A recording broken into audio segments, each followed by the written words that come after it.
Lake Constance in southern Germany. The Hirschen Restaurant and Hotel overlooks the western shore across from Switzerland. It's been a family-owned establishment for 7 generations since 1821.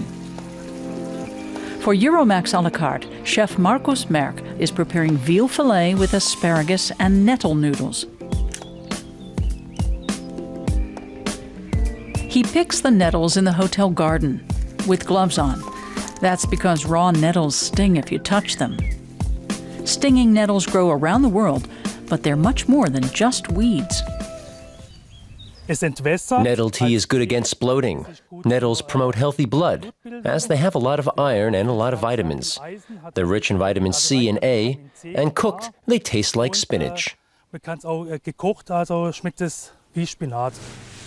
Besides nettles and veal, Merk needs fresh asparagus for this dish. As with almost all his produce, he gets it from local farmers.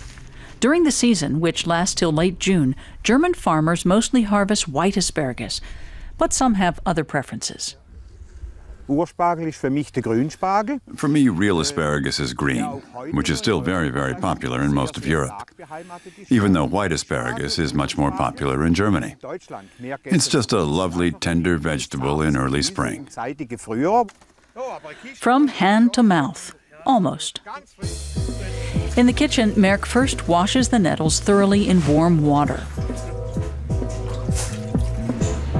Flour for the pasta dough, salt, and eggs. They're all blended together with the nettles into a dough.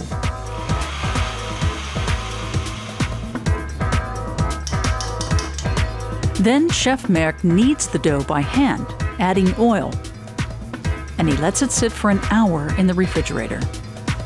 But there's always room for experimentation. I can do nettle pasta like this, but I can also add beetroot or different herbs. And then I have a real variety, something you can't go out and buy. He adds butter and sugar to the boiling water for the asparagus to give it a sweet note. And there's another important detail. The end pieces are woody. We don't want that, but there's also another reason. This way the asparagus is all the same length.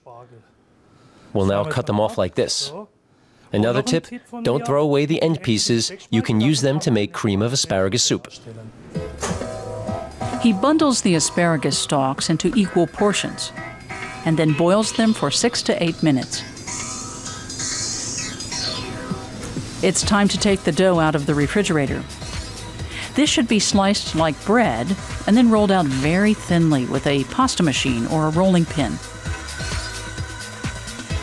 Dust with flour and cut into strips. Then boil in hot water. Pepper and salt the veal, and then fry on both sides in butter. Then place it in the oven.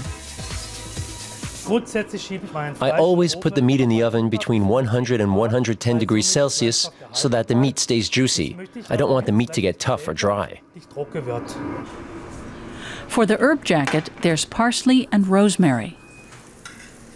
First, Merk fries the veal filet in thyme and bastes it several times with hot butter. Then he turns over the meat in the other herbs. The veal filet in an herb jacket with asparagus stems and nettle pasta is now ready. And to go with it, white wine. And of course, this view of Lake Constance.